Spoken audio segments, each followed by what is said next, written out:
Well, it's an interesting question to ask whether or not the new heavens and the new earth will require the destruction of what exists now.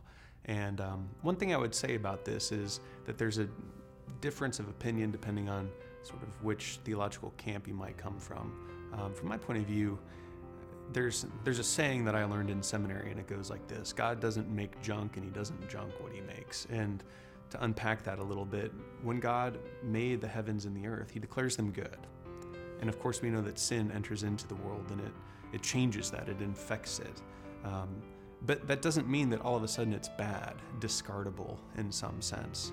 And so when we think about what God's redemptive purposes are for and the scope of his redemptive purposes, we need to realize that that's not just for you or for me, but that it's for the entirety of his creation. It's for all of his creation.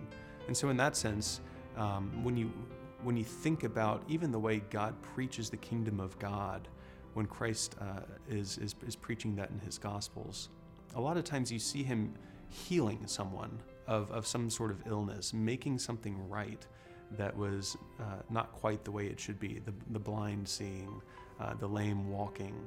And all of those to me are indicators of the way he's not only just restoring us in our relationship with Christ, but also restoring his creation. It's a full scope of his redemptive purposes. And so the answer really in my mind is that the new heavens and the new earth don't eradicate what exists now.